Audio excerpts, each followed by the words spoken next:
Thank you so much for being here. Good afternoon. Welcome to our redo for Matt Dixon's Training for the Time-Starved Athlete. We appreciate your patience, especially if you're returning from last week. And just to note before we get started that anyone who had registered for last week and this week will certainly receive a recorded playback.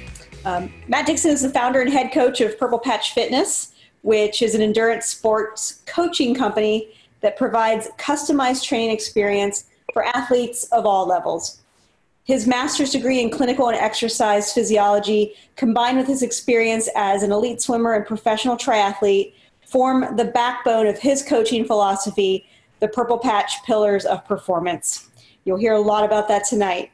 It's a much broader and adaptive view of the path to peak performance than many other conventional endurance sports coaching. He's a highly sought-after resource in the endurance community, writing and contributing to multiple publications and organizations such as Triathlete Magazine, USA Triathlon, Outside Magazine, and PowerTap. And he's also been featured in the Wall Street Journal, New York Times, Men's Journal, Men's Fitness, and Men's Health. Matt is the author of The Well-Built Triathlete and Fast Track Triathlete. He's also an Ironman University master coach, lead hydration advisor for Camelback, and education expert for Cyclops and PowerTap, our gracious co-hosts for today's presentation.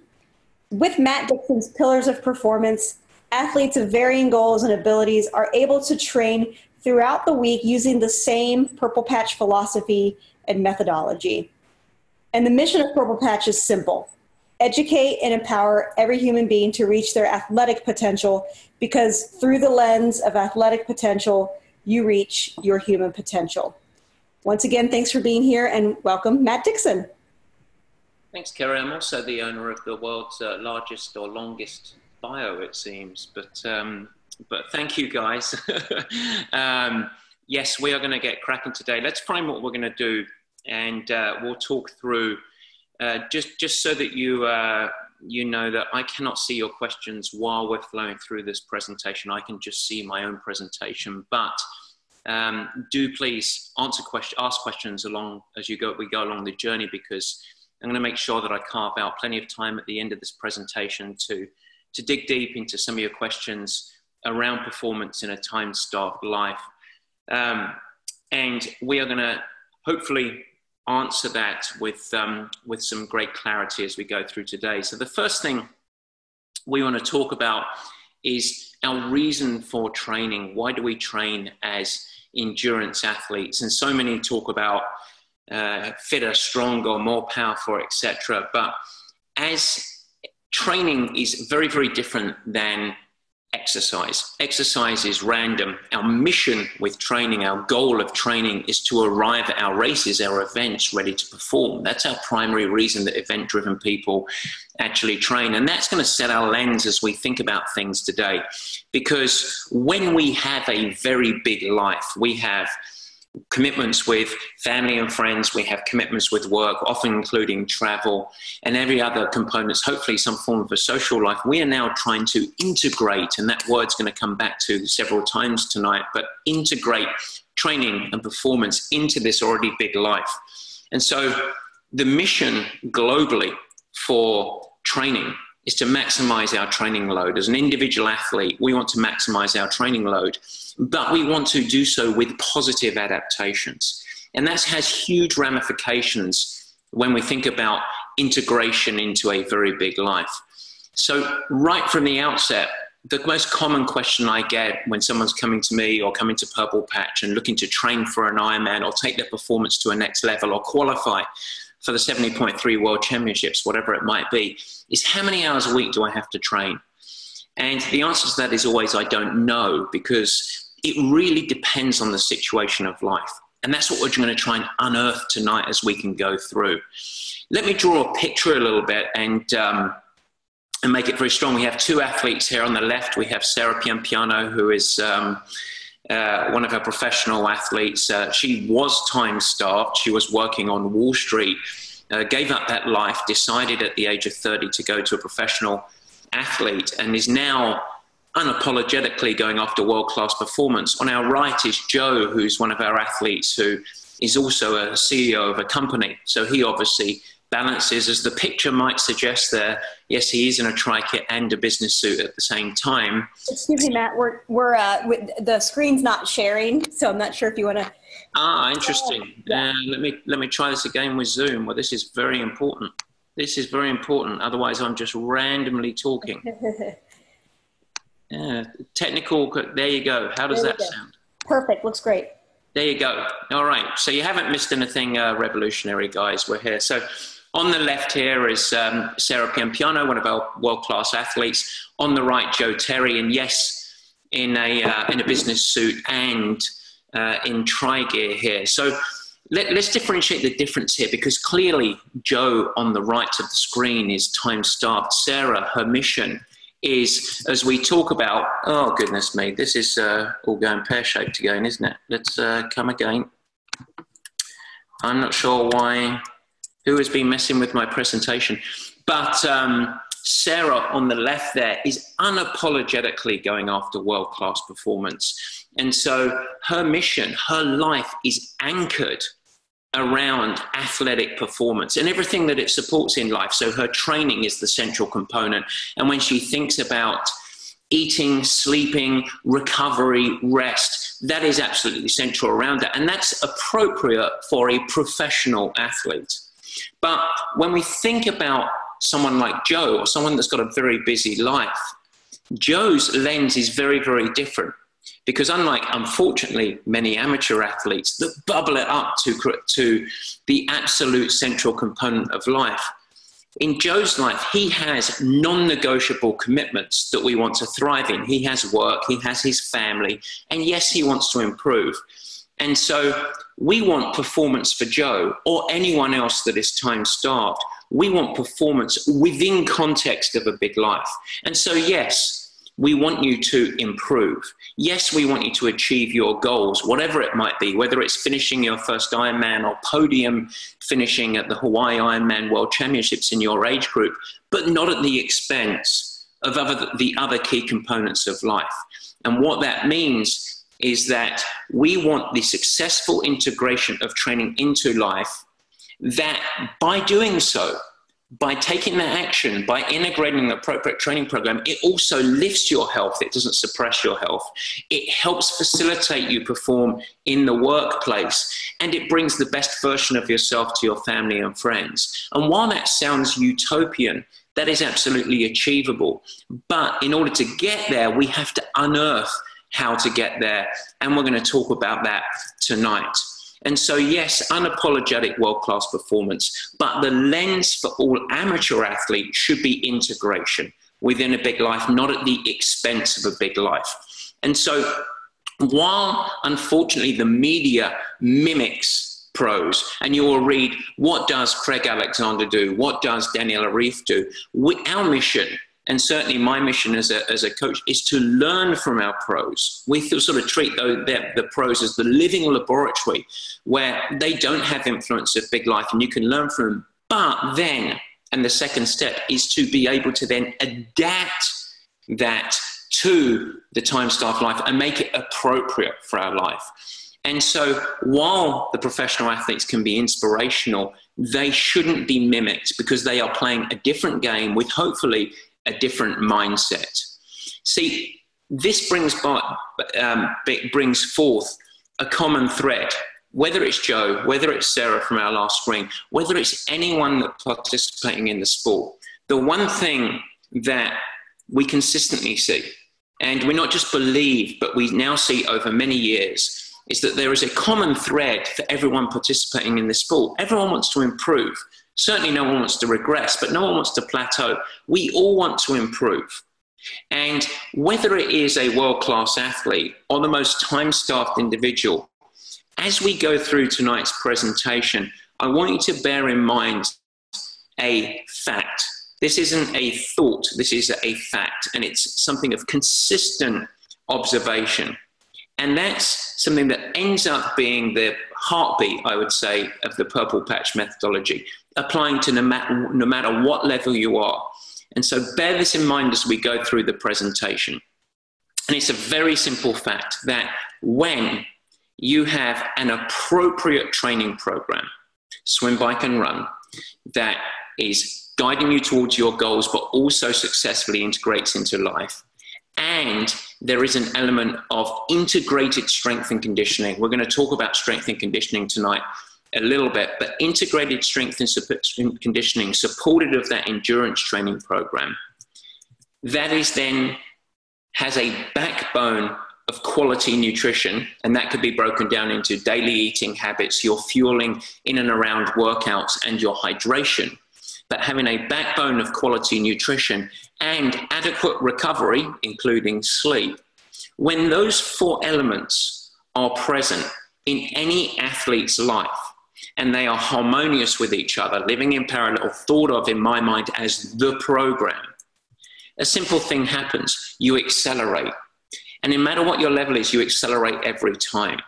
And so as we go through tonight and we think about the methodology and some of the mistakes, but the methodology that we're going to talk of when it comes to finding your performance in a time-starved life, I want you to cue in or hold on to integration as a word, and then understand when I talk about the program, I'm not just talking about swimming, cycling, and running. You have to have a focus across these four pillars. A singular focus will never yield ultimate success. And this amplifies the more busy you get, the more competing demands that you have on yourself. And in fact, you can eat, so by way of an example, you can have a wonderful approach to eating, but it doesn't mean that you're going to have wonderful body composition if your sleep is terrible and you're under-recovered. And you might have the best endurance training program in the world, but if that is not supported with great sleep and appropriate habits around fueling, the chances are you won't yield near the same adaptations as you would if those are a part of your program. So I want us to ground ourselves in that before we dive into the nitty-gritty of time-starved living. Realize that this mindset of integration and the four pillars supporting your journey is proven across levels. It's the same mindset that we apply to Sarah Piampiano and other world-class athletes as it is to the most time-starved or fitness enthusiasts that may not have even competed in an event yet. And we should also realize that this is my least favorite phrase. This is not a life hack. So there are no shortcuts. What we're talking about here is a commitment and a value proposition to supporting habits with a smart training program that is layered for many, many weeks and many, many months. And we're going to talk a lot about the journey tonight. And we cannot expect that even though you might gain great supporting habits and you might continually layer that, success is never linear in this sport. It is something that is going to be met with adversity. It is going to have obstacles. You will have phases of great acceleration and then times when you don't accelerate. But with a great framework of success and strong supporting habits, you will become equipped to manage the ebbs and flows of life stress and life demands and the ups and downs of what is any journey to performance is going to entail. And so our mission by the end of tonight is to get down to some really, really basic habits. And it's going to be unsexy, but it's going to be effective. And that's my job, is to take very complex stuff down into very basic stuff that you can go and execute. And that's what we're going to try and achieve as we go through this evening.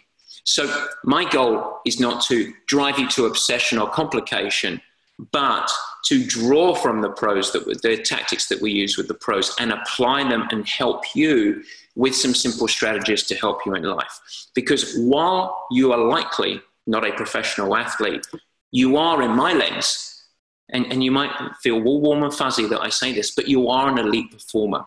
Because you are, I hope, looking to be the best version of yourself possible for your family and friends. And I'm sure in your work, you're looking to achieve the most you possibly can and be the best business owner or employee that you possibly can, whether you're a student or whether you're owner of a business. And so in my life, everyone is an elite performer that is motivated enough to come and do this sport.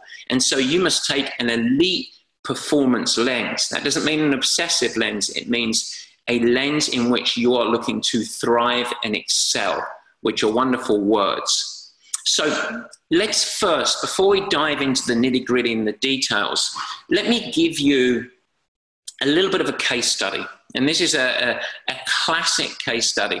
You'll notice that at Purple Patch, if you have followed us at all, that I have all these absolutely ridiculous sayings that go up to be made into something that we call the dictionary.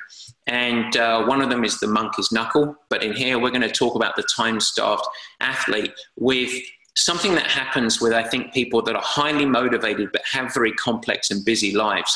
The sport ends up weighing them down. It's like having a monkey on the back.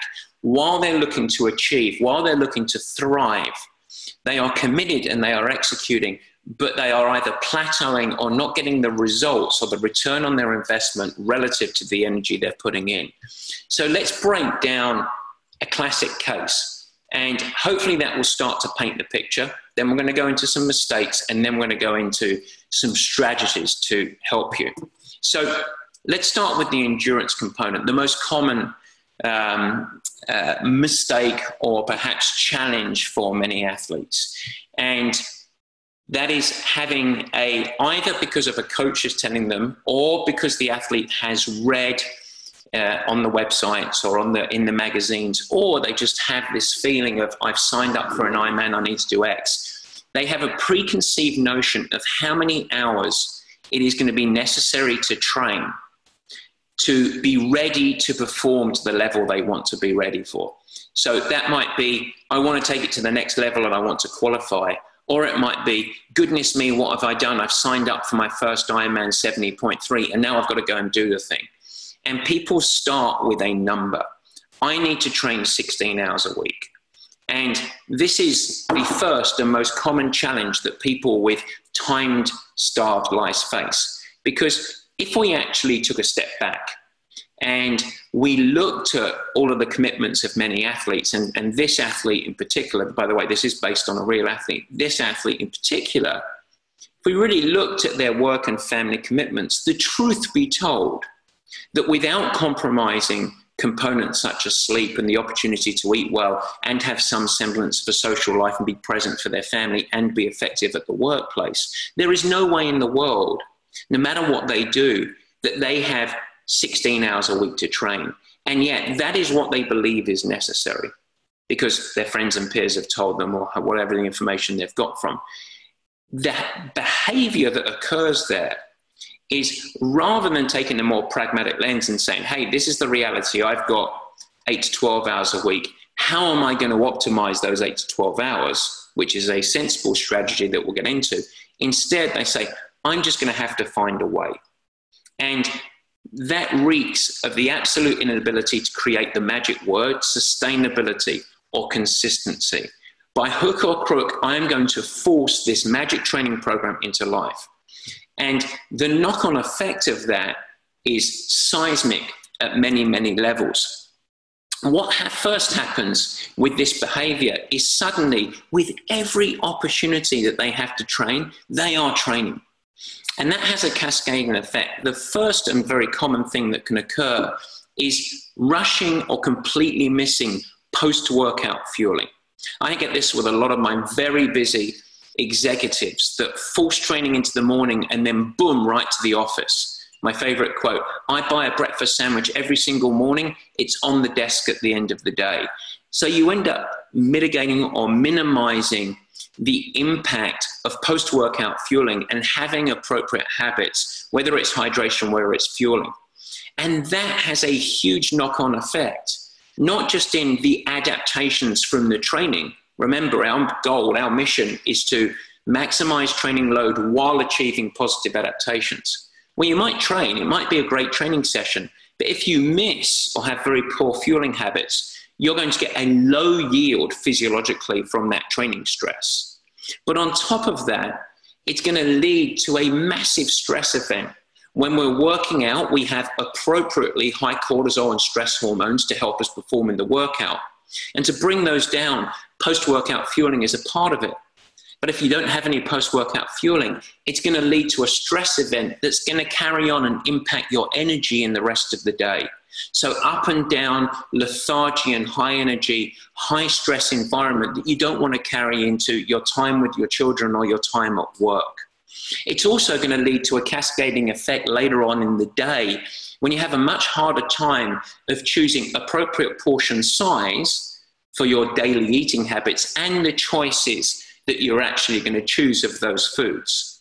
Because if you work out in the morning and you don't take any calories following, later in the day, that is why you get, if you get them, the cravings of sugars, sweets, pastas, and pizzas. Because the body is crying out because it's in what I call athletic starvation. So right at the start, this athlete cramming a training program that's not sustainable, cannot emotionally or physically be executed.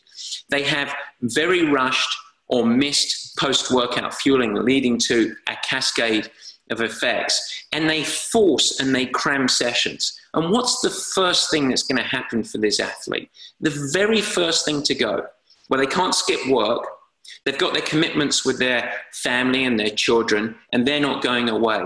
So the one element that they can compromise on is sleep.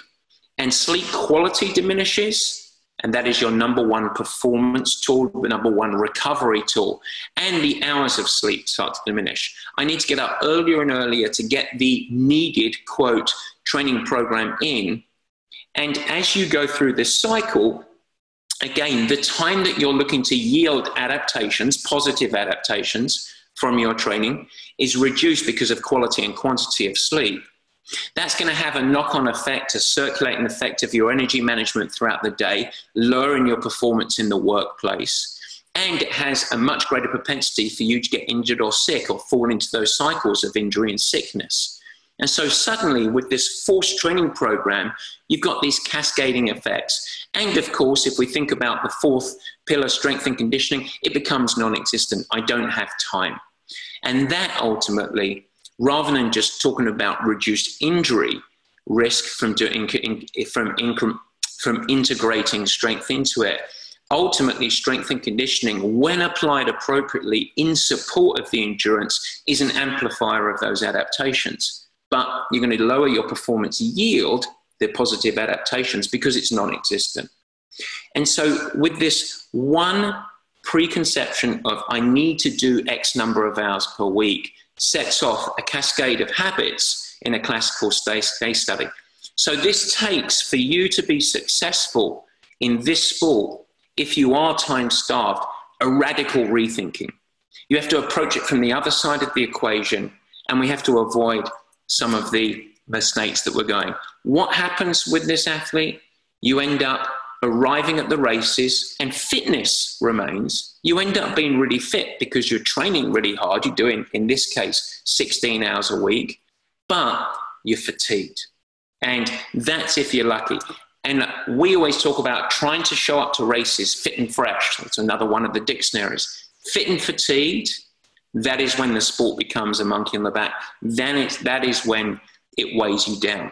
So let's come back to Joe. Let's talk about some of the key habits that we'll talk through as we go through.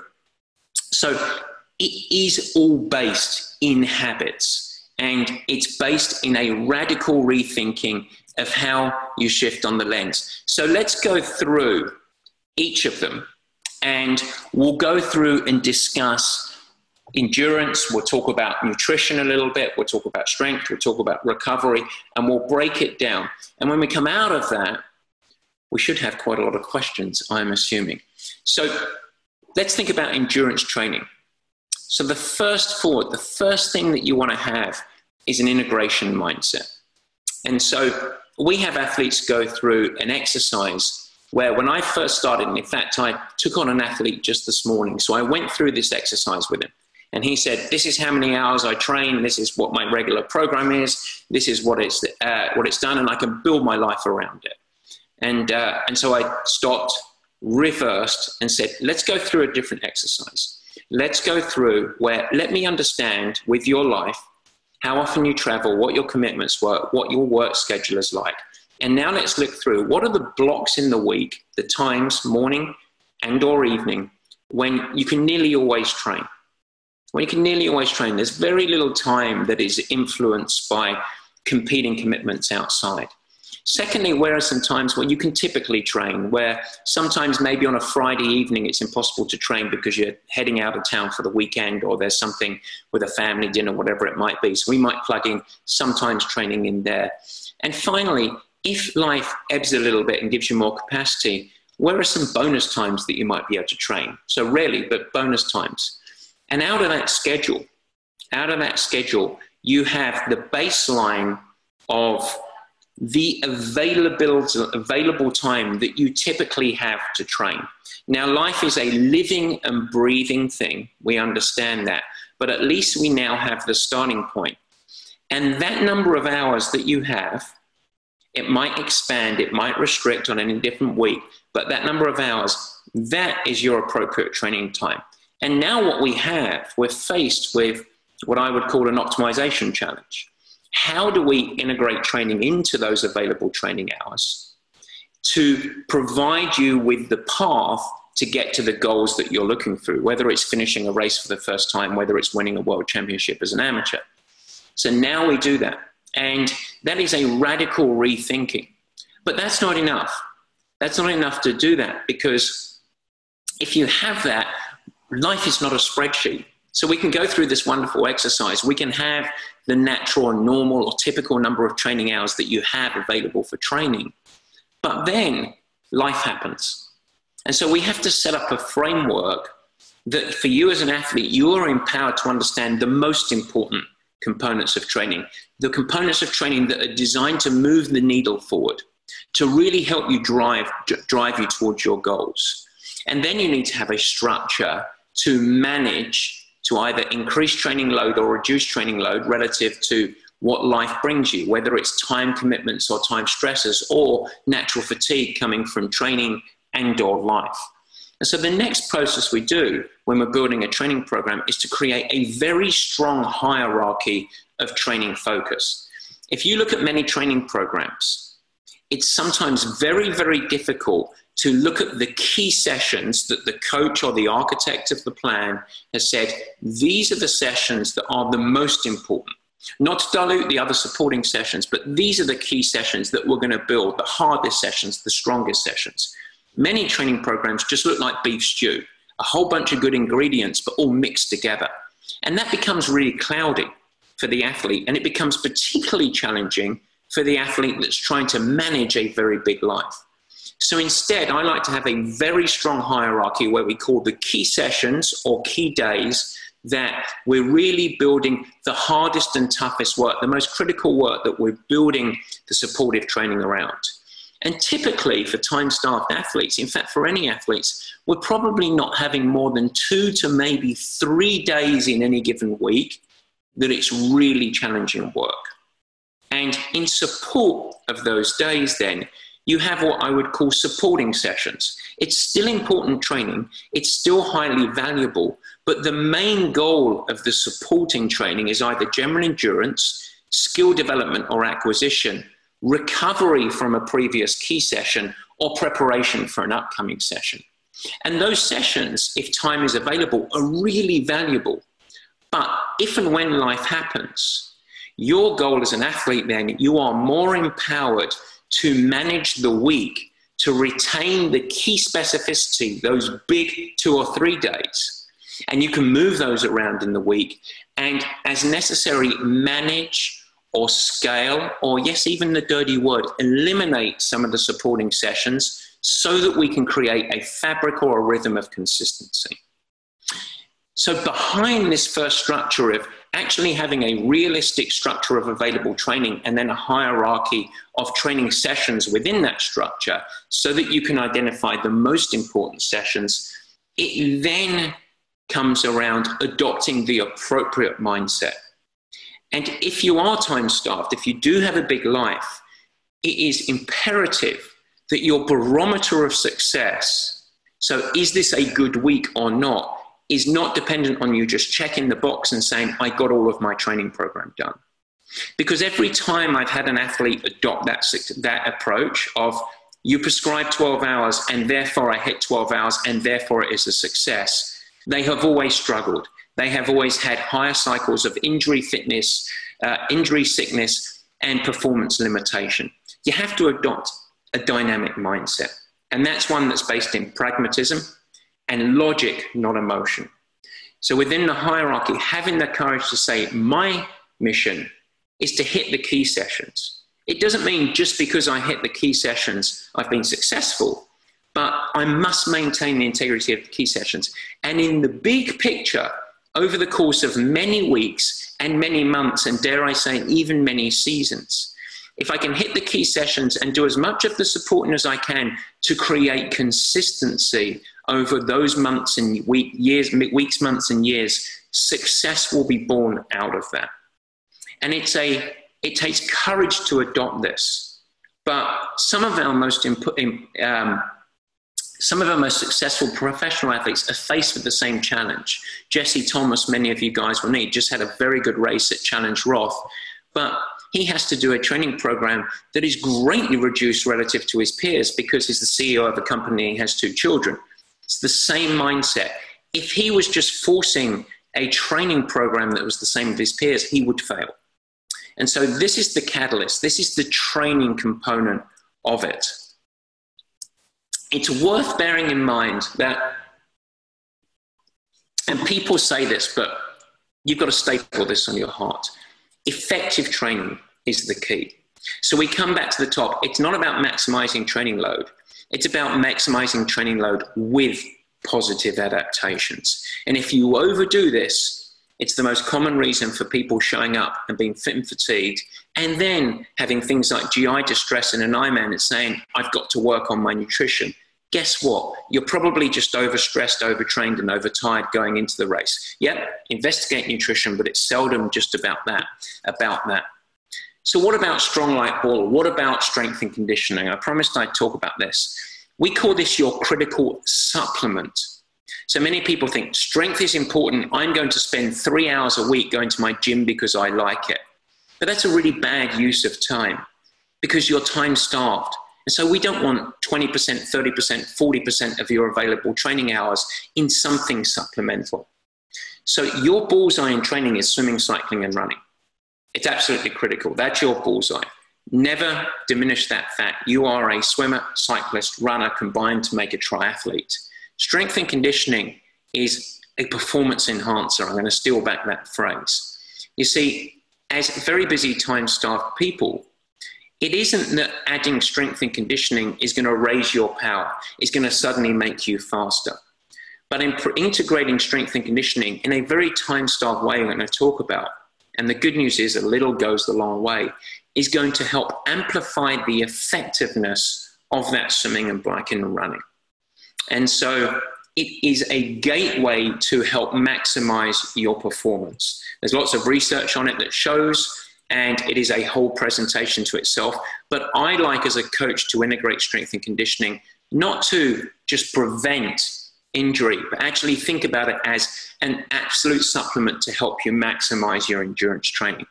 On top of that, when you're very busy, you have to realize that we are designed to move heavy things. We are functional human beings. So it isn't just about doing sport-specific exercise. It's to make you functionally healthy.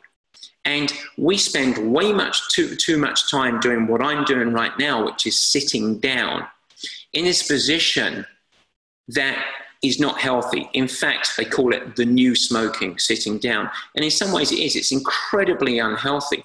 So we need to, before we think about just training in a linear line for swim, bike, and run, we need to become functionally healthy and athletic to improve coordination, synchronization, increase the number of fibers that are available for the usable mix in our endurance sports, and then layer training on top of it.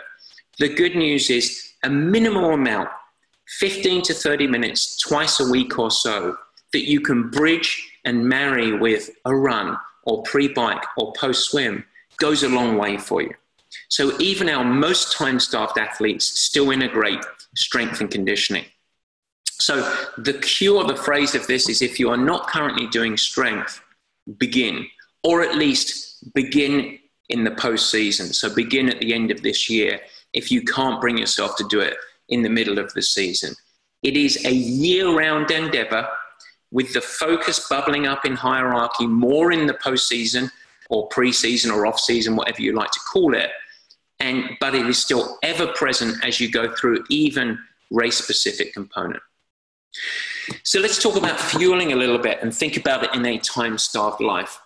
And when we think about the big bucket of fueling, there are three components. The first is the number one performance habit that I think is so critical and yet the biggest mistake that I see many athletes make, which is consuming calories following workouts. So the reason that this is so important, as we talked a little bit about before, it reduces your stress hormones. And so you appropriately have elevated stress hormones in your workout. You don't want to carry those into the rest of your day. And the great natural suppressor of those is protein. So you consume protein following. It's also going to, by integrating this habit, consuming calories, protein obviously being one. The second component is some carbohydrate. Yes, that dirty word, carbohydrate. Consuming carbohydrate following your workouts. It's going to eliminate the symptom of athletic starvation, which is elevated cravings for too big a portions and the wrong food choices in the rest of the day. And so we want to do that so that you can have that magic word control over the rest of the day. Control over stress, control over your eating habits. By doing that, combining protein and carbohydrate as your predominant refueling, it's going to avoid calories consumed later in the day being stored as fat. When you go into a high stress situation and you consume carbohydrates in the rest of the day, there's a much higher propensity for them to be stored as fat. And so we want to avoid that because we want to be lean, mean muscle machines when we're going to go and be triathletes. And so we want to avoid fat retention. Finally, the last two, stabilizing daily energy, a good thing to perform in life, not just in sport, and maximizing yield of physiological adaptations, which I think comes back to what we talked about before, which is the main mission of our training. And so post-workout fueling, it is the first thing that we look at with athletes. Are they doing that appropriately? And of the athletes that come to us, about 80% need to work on this element. And so in the nutrition bucket, this is the thing that you want to get right first. It's not about healthy eating. It's not about hydration habits. That comes off the back of this. If you get this right, then you earn the right to really consider and think about the meat and potatoes, your daily eating habits. So daily eating is based on a platform of great fueling habits, and particularly prevalent for the time-starved athlete. So again, obviously, nutrition, daily eating habits for an athlete, that is several presentations in length. I'm going to spend 1 minute on it. Number one, eat frequently. The body doesn't do well with great excess or great starvation. So for the most part, eat pretty frequently. Limit, outside of exercise and training, limit your sugar intake. And be careful of hidden sugars in so many of the packaged foods that are out there. Limit too much high sugar intake, including fluids, by the way. Restrict your starchy carbohydrates. Don't eliminate, restrict, lower them as a ratio of your plate. The daily eating habits, if your fueling is done right, including post-workout fueling, your starchy carbohydrates can take less of a role because you want to lead with nutrient-rich foods, which are your fruits, your vegetables, and then, of course, continued protein and plenty of healthy oils and fat. And so fall in love with your veggies, plenty of protein and fat. And the one final thing I'll say on my quick and dirty on nutrition is, in general, especially if you're a morning workout person, it's a good opportunity to taper the calories throughout the day and taper the ratio of carbohydrates that you consume throughout the day. So our parents used to say breakfast is the most important meal of the day. Guess what? They were right. And for an athlete, if you do train in the morning, it's wonderful to have a big breakfast, the largest meal of the day with the highest ratio of carbohydrates. And then throughout the day, you can taper the ratio of carbohydrates and you can taper the size of the meals. Just make sure that you're not starving yourself. Finally, on nutrition, don't fall for the fad diets. And equally, don't be a monk. We have a saying at Purple Patch, everything in moderation, including excess. This is exactly relevant. I never have an athlete chasing race weight. I never have an athlete counting their calories.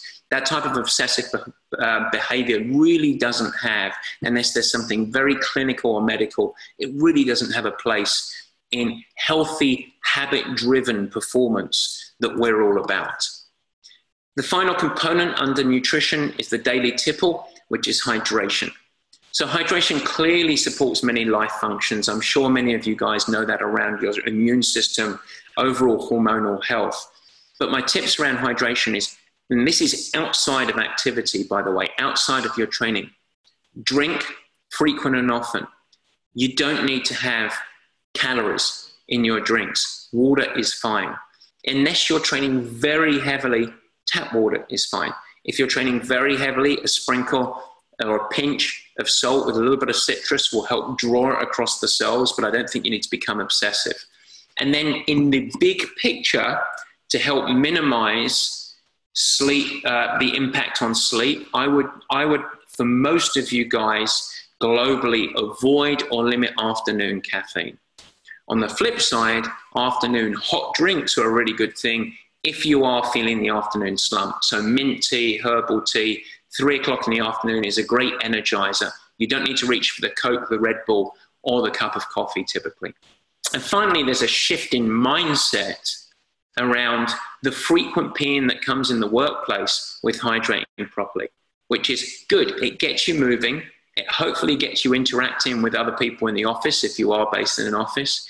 And it's a performance enhancer because even if your job includes high focus, it's shown that focus over 30, 40, or 50 minutes is the greatest impact. So if you have to get up every 1 hour to pee, think about it as a performance restarter, a good opportunity to rev the engine, move blood a little bit, potentially chat to your neighbor, and then go back into focus. And layered over the whole day and many days, your overall performance and critical thinking and focus ends up increasing, therefore, so does your productivity.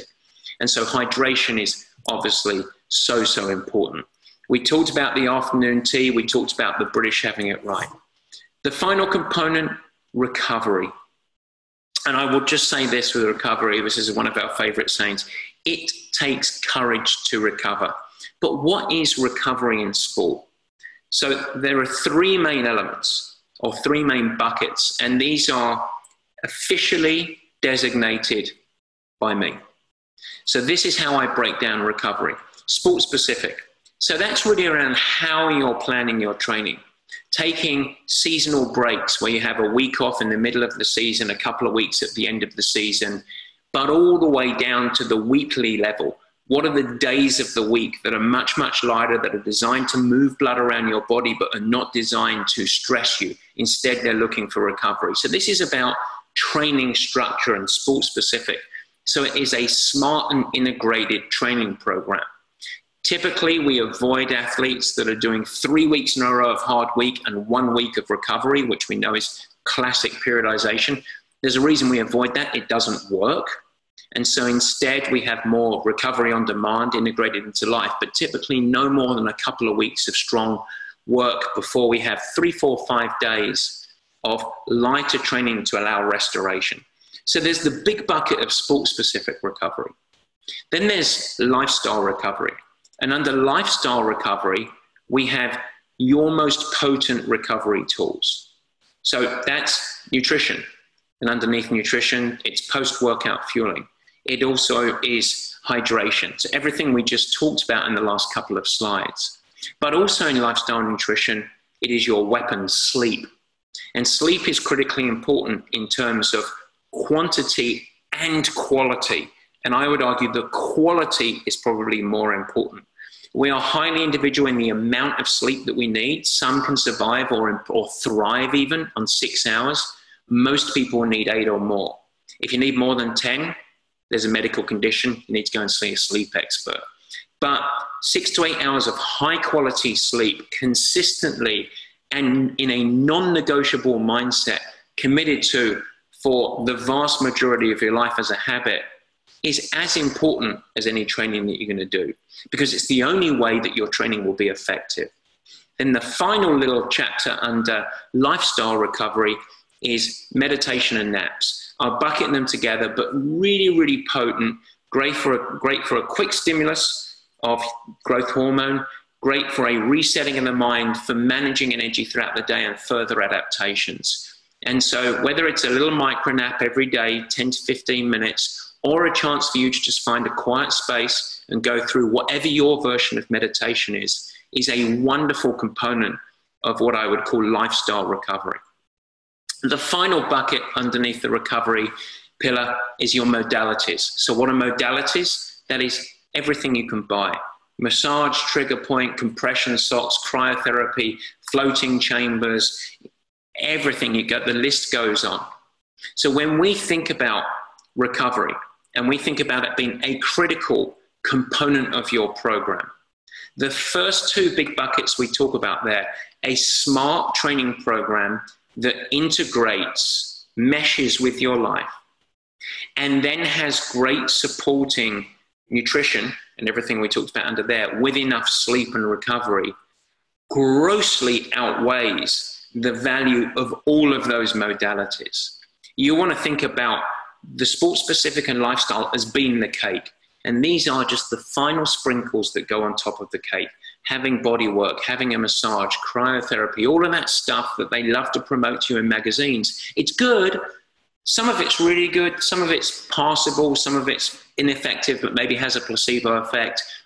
It's all good. You can incorporate all of those, but don't think you have your recovery needs met just because you're wearing compression socks in an airport, which, by the way, is a fashion crime. Just because you're doing that does not mean you've got your recovery nailed. That is the final little incremental gain that is actually founded mostly around lifestyle and sport specific, which is so, so important. So when you think about recovery, bank on, focus on sleep. Find a way to get time to yourself every day for your performance in your life, but also for the performance enhancements. And that includes naps and meditation. In fact, the vast majority of CEOs that I work with, or C-level executives, almost exclusively, basically 100% of them find a way to integrate 10 to 15 minutes every day of what I would call downtime, whatever their version of meditation is. And that might include, for someone like me, a little bit of a nap. I may or may not fall asleep, but it's a key component for my productivity in the afternoon. And almost everyone can find a way to do some version of it to them on a habitual basis. And so that's it, Kerry, as we go through, that is the key components. And I promise you that what we talked about there, if you can find a smart training program that isn't based on just trying to force the hours into your life, but instead integrates into your life, and it has those very basic supporting habits, you are, and this percentage was chosen deliberately, literally 95% of your way there. What you have to do then is consistently layer that training program for many weeks and many months, and you will accelerate, you will improve, because we see it consistently every time. So I tried to fly through that so that we have 10 or 15 minutes for any questions that we might have. And I'm more than happy to answer. If you do have questions, just follow up. There's info@purplepatchfitness.com there. Kerry, I'm not sure if we have anyone that wants to ask questions. We do. We have a couple of questions, and people can type those questions in the Q&A box or even in the chat box, and I'll check both of those. The first question is a great question. It says, from Jonathan, says, when you're talking about having 2 to 3 key sessions per week, he says, I take those to be the most race-specific sessions. What do the other sessions look like? Are they endurance effort with drills, or do you get into sweet spot VO2? So he's definitely asking about what those key sessions look like, and then the supporting sessions. I'm going to go further and ask for you to speak about the effective use of a trainer, especially for time-starved athletes, and and when you recommend using a trainer, when you recommend getting outside when possible. Yeah. Okay. Yeah. I will do that. So let me take the key sessions first. So in general, and I think it was Jonathan, that answered the question. So Jonathan, I think the first thing when you think about this globally, and I didn't mention this in the presentation, but it's worth bringing it up. I would be hesitant to say it's the most race specific, because for much of the season, for 50% of the season, and this is a conversation for the day, but 40 to 50% of your season, the focus of your key sessions that you're training in don't need to be around the specific demands of the events that you're getting ready for. In fact, if you always just train with race-specific intensity, the chances are that you're going to get flat and get a low yield of return on that. And in fact, if you're training for an Ironman, you have to be really cautious with how much training you're doing at and around Ironman specific intensity, because that tends to be somewhere between 70 and 80% of your overall max, which tends to flatten an athlete. And so while it's important to do some dress rehearsal training, we spend a lot of time training above and below that race specific intensity throughout the year. And so I would instead identify dependent on the phase of the year that you're in, and I can't go deeper than that for the sake of this conversation, the key sessions or the key days are those that are typically the most challenging, that the coach or the architect of the program is building the rest of the program around it. And so those might be very, very high intensity short intervals in the winter, because we tend to train at high intensity, more sprint type focus for an athlete that's many, many months away from an Ironman. So it might actually be that VO2 max that you talk about in the session. Globally, the one thing that you anchor on is a little bit more around the bike and the run. So the one thing you can hide in, a dirty secret, is that you can get away with hitting intensity in swimming more frequently than you can in running. And I'll give you an example. If I had you do 15 100s at max effort in swimming, the lag or physiological stress in that, and the muscular stress especially, would be really different than if I said go 15 400s on the track at your max effort. You wouldn't be able to walk for a few days, likely, in that case. And so we get to hang around and support. Some of the other supporting sessions include hard swims for transparency. But the big, tougher, whatever the focus is at that block of the sessions, the toughest sessions of the week are your key sessions.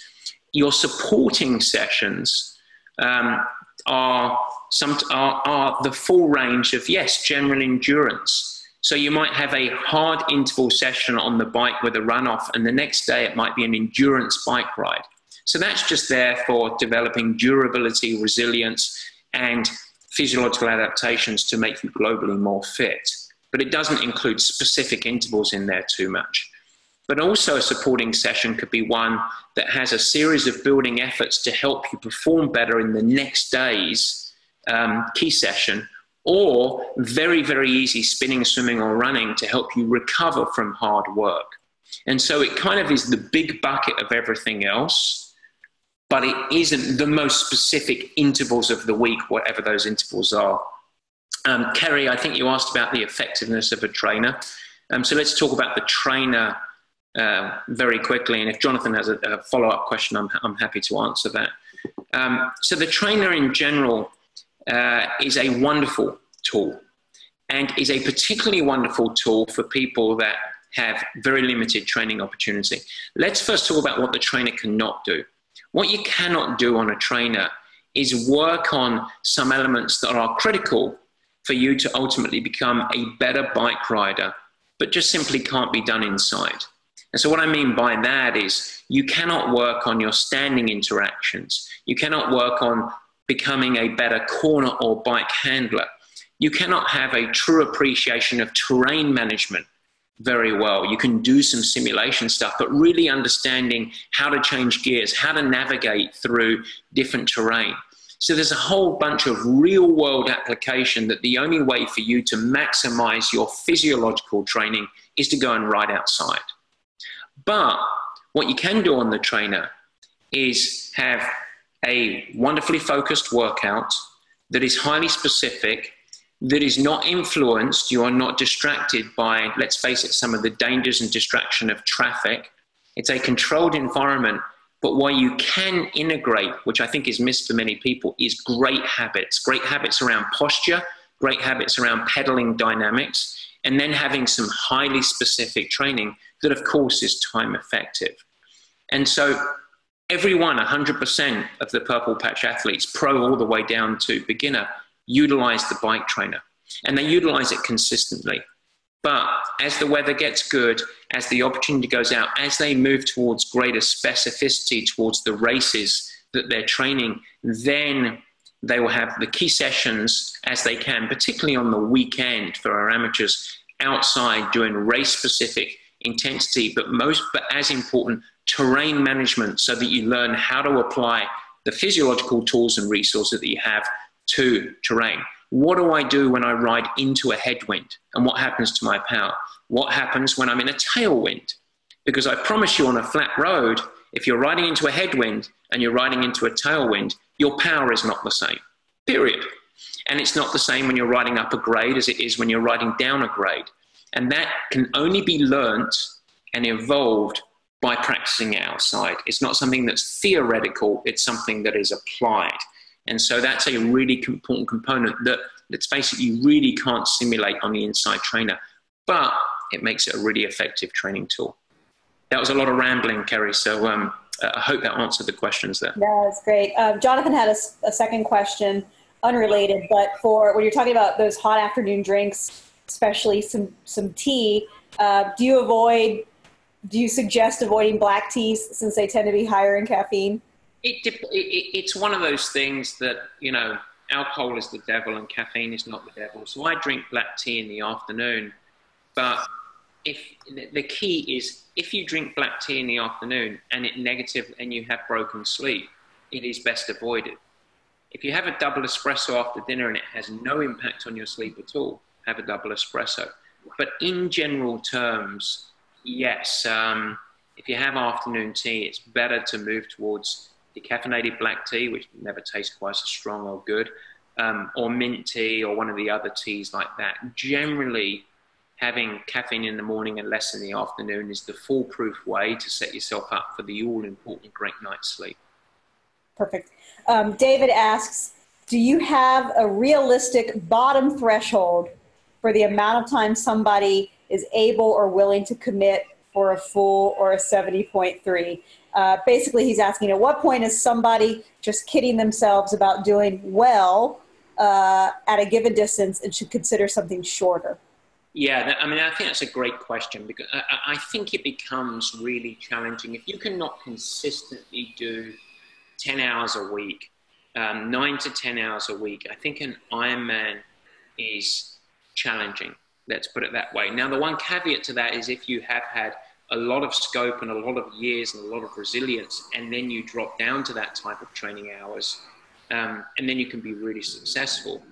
But it is always success within context for everyone. So within context of what you have. But we have had athletes, several athletes, win their age group at the Hawaii Ironman World Championships, never training more than 12 hours a week outside of potentially occasional training camps. And so you can achieve high performance. Now, those athletes are very talented, naturally gifted, let's call it that. But the key lesson is that if they had have done 16 hours a week, they surely would have failed. At the same time, our pros that have much more time because they're not working in the real sense of the word, they're not going to train 12 hours a week. They're going to train more hours than that. And some of our pros, Laura Siddle, trains 25 to 30 hours a week because she's a resilience-driven athlete that has scope and has time, but she's not working a day job and she doesn't have kids. Jesse Thomas achieving high world-class performance as well, typically 16 to 18 hours a week for him to go his 7:54 at Challenge Roth. And so to go to the baseline, I think it's, to answer the question directly, I think it starts to get tough, really tough when you start going 8 to 9 hours for an Ironman, and not that dissimilar for a half Ironman. When you start to move under 8 hours, when people start to say, I've got 5 to 6 hours, it becomes really tough. You know, you can get a lot done in 5 to 6 hours. You can finish a half Ironman, but if you're looking for performance evolution, it's another couple of hours on top of that that is all important. One final caveat with that, life happens. If you are consistently at 8 to 10 hours and 1 week you get sick, you have to travel, your kids have stuff, and you get in only 4 hours, you're not a failure, because that might be appropriate. But if life ebbs and it gives you more breathing room, it's great to then go 12, 13, 14, 15 hours. And so when we're talking about averages layered over time, we're not talking about if you have a 4-hour week, then you're a failure, because honestly, life happens, and that does happen. And so for people that really realistically do say I have 10 hours to 12 hours a week to train for, let's say, a full, how are you maximizing those hours? Are you incorporating a lot of brick sessions? So if they have, you know, 2 hours on Saturday, like you're hitting all 3 disciplines? And yeah, I mean, we do a lot of tricks in the trade. So firstly, if overall volume is less or overall training hours are less, you've got to amp up intensity, yeah? But that doesn't mean that everything is intense, but you've got to hit more intensity. So rather than the classic, quite yawn-inducing 5-hour bike ride with 3 by 60 minutes of Ironman effort, we might have athletes do 3 hours if they only have that on a Saturday workout, and that's their window. They might go 2 hours and 45 minutes of riding with very hard intervals early, and then finish with a 30-minute piece of Ironman. So we go much higher intensity, create fatigue, and then finish with 2 by 20 or 1 by 30 or 1 by 60 even at Ironman effort, and then have a short runoff. And then almost many sessions, depending on their life availability, we have them double up. So swim with the runoff, bike with the runoff is classic, strength with a little runoff to look for consistency. And then we do a lot of double sessions. So they might not have a 2-hour window, but they might be able to have 75 minutes in the morning, and in the afternoon they might be able to sneak in 20 to 30 minutes. So we might do a lot of double run days and things like that. So it's having the courage to have an individual mindset for what is the athlete's schedule, and then building it around that schedule. What it isn't is just rubber stamp. This is the way that we do it. So each of the programs looks pretty different globally. Those are the questions that I have that have been submitted. There's any more? Awesome. Well, guys, thank you. Thank you for the patience of my computer failing to share. It seems like a new time for for a computer with the audio of last week and the screen sharing of this week. But I do want to thank you. And I know, Kerry, that we have another webinar next week, yes? Yes, and the topic is approaching your race feeling fit and fresh. So, that's going to be. It looks like we may have somebody who has somebody just popped in on the chat. Let me see if I can find that really fast. Just Scott saying thanks. You're welcome. There you go. Good stuff, guys. Well, really appreciate it, and thank you to Cyclops for partnering on this stuff. They've been fantastic partners of ours, allowing myself a free rein with education to help people with your performance. And if you're coached, if you're self-coached, if you're a purple patch athlete, but for everyone, I hope that you have a fantastic second half of the season and you go on and achieve all your goals. And I hope to meet you all at races one day.